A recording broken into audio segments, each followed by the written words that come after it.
So that was our first gig, and as the Ric Powell Trio in Washington, D.C. at a club called Billy's on Vermont Avenue. Billy's? Billy's, yeah. Billy's Supper Club on Gotcha. Vermont Avenue and K Street in Washington, D.C. So anyway, we worked the gig, but then we started getting calls to work up in the community, the hood. So there was another club which was right up the street from Howard on Georgia Avenue called Ed Murphy's Supper Club, okay? Mm-hmm. Ed Murphy's Supper Club later became the Harambe House Hotel and Club. So what we did, we would play a month downtown in the white section at Billy's, and then we do a month up in the community at Ed Murphy's Supper Club, you know. So we acquired quite a following, you know.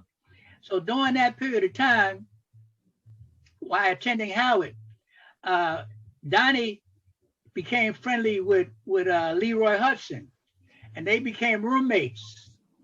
And so it was during the weekend when Martin Luther King got killed, and they had a riot in Washington, D.C. April 68. Leroy Hudson and Donny Hathaway wrote The Ghetto. Okay, so that was The Ghetto. So the Ric Powell Trio recorded The Ghetto as a demo, and we were trying to shop it around. So finally, there was a NARAS convention in Washington, D.C., and King Curtis came down there. So I had been familiar with King Curtis from New York. And so King, he heard us play, and he wanted to get Donny to play in his band. Naturally. So Donny said, no, I'm going to stay with Rick for a while and then probably do my own thing. So we worked around town as the Ric Powell Trio. Then Curtis Mayfield came to Washington, D.C., and he heard Donny play. So he offered Donny a job to come to Chicago as an A&R person in Chicago with his new label, Curtom Records. So Donny said, hey, man, I don't want to leave you in the bind, but, this is a good opportunity. I said, hey, man, take it. Go ahead. So he went to Chicago, and he started working with Curtis at Curtom Records. Hmm. Well, I worked a little bit more around the DC area. Then I had an opportunity to play with Wes Montgomery's brother, Monk. And so I went to Indianapolis, and I worked around some of the clubs in Indianapolis. And so Donny, he said, well, listen, Rick, he was up in Chicago. He said, why don't you come up here? And we doing a lot of sessions and stuff. And by that time, Donny had met Phil Upchurch, the guitarist, and a few other studio musicians. And they were turning him on to a lot of the studio things. In fact, Donny became a chess record studio musician along with Phil Upchurch. So I went to Chicago and became a studio musician, started doing a lot of the gigs. And due to the fact that I could read music pretty well, I was able to get a lot of the gigs that a lot of the drummers didn't read music. They were just humming it and playing. So that helped me out. So while we were up there, so Donny, he said, well, I don't really think that Curtis is taking advantage of my talents. He has me emptying the garbage can and a few of various things. So I'm ready to make a break. So he said, hey, why don't we go ahead and start our own publishing company and production company and do something with that. So that's what we did. We started a publishing company called Don Powell Music, okay? And the first songs in Don Powell Music was some of the things that he did with Leroy Hudson, The Ghetto, Trying Times, and Our Age Is Our Hearts. So No sooner than we started our publishing company, Roberta Flack was getting ready to do her first album. Les McCann had come to Washington, D.C., and he liked Roberta. So he wanted to, so he took her to Atlantic Records, and they signed her, and she did her first album, which was called First Take, which is this album right here.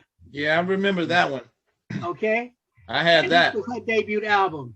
And on this album, there are 2 songs that were in our publishing company, Trying Times and Our Ages Are Our Hearts. Now, interesting enough, when Clint Eastwood came out with Play Misty, I believe, he used the song Our Ages Are Our Hearts from Roberta's album. And so that gave her album another resurge, and it became popular. I mean, when it before it had just come out, it did all right, but upon the movie Play Misty and the record, so it helped. So that was good. So the next minute, they wanted us to come to Atlantic Records, okay? So King Curtis said he introduced us to Jerry Wexler, who was the vice president of Atlantic Records at the time. And Jerry Wexler said, well, listen, we like you to be on ATCO, which was a subsidiary of Atlantic Records, okay? Right. So that's what we did. So we said, but we want to maintain artists' rights and stuff like that. So we would like to produce it ourselves. So we started Don Rick Enterprises. Okay, we had Don Powell Music Publishing Company, which was a BMI company. Now we had Don Rick Enterprises, which was the production company. So it was Don Rick Enterprises that we did, and we produced this album, which was Donny's debut album, Everything is Everything, which, by the way, I wrote the theme song, Everything is Everything, Voices Inside, with Phil Upchurch and Richard Evans. So this was the debut album. The Ghetto took off as a single and became very popular. And then Atlantic wanted Donny to do some duets with Roberta Flack. So that's when he did a couple of things, a couple of Carole King songs, and also Where Is the Love that Ralph McDonald and Adi Jenkins had wrote. So it seems as though Donny's duets with Roberta Flack did well because it was a crossover type of situation. Instead of took him out of just being an R&B artist into being a pop artist. Okay. Yeah. So that happened. We spent a lot of time in New York, doing some of the studio work and recordings for some of the other artists, and also, we worked a lot with King Curtis and Cornell Dupree and Chuck Rainey, the bass player, and a lot of those studio musicians in New York. So let me ask you something. When did it hit you, you and Donny, that you actually had a hit on your hand? What was the question again? You said what? When did it actually hit you and Donny that you actually had a major hit on your hand? Well, I think with the popularity of the Ghetto. Yeah. However, as I said, shortly after that, between Roberta Flack and then his second album was called Extensions of a Man. Right. Okay? And on Extensions of a Man, there were a couple of a couple of hit tunes that did quite well, and at this particular time, with Jerry Wexler and Joel Dawn had produced that, so Atlantic put more money into promoting that album. So that became a success with Extensions of a Man. Someday We'll All Be Free, and then that particular song was recorded by Aretha Franklin and used in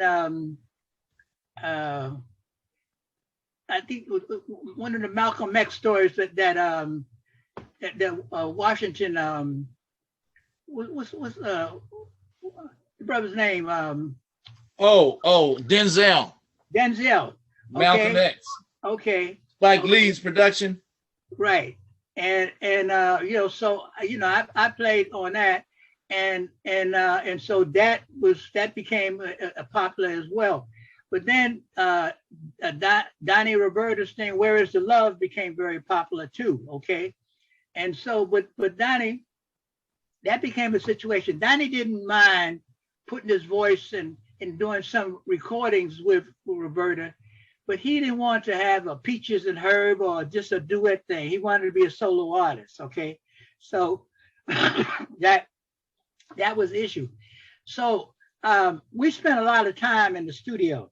In fact, to the point where Atlantic was saying, well, it's costing us a lot of money because y'all are spending a lot of time in the studio. But we would be around other artists and they spend the whole day, have lunch and get high and everything else in the studio, okay? And nobody had said anything. So we would say, hey, what are you talking about? But Donnie was a perfectionist. He wanted all of that to be right, just right. So, I mean, I remember even one time, one of his arrangements, one of the studio musicians in New York had a trumpet player. He played a note an octave higher. And Donnie said, no. I want you to play it the way I wrote it, okay? Because Donnie heard it. So he said, no, I want you to play it, the way I wrote it. I don't want you to take it upon yourself to play it, the octave higher. So that was agreed. So everybody realized in New York and stuff that Donnie knew what he was doing.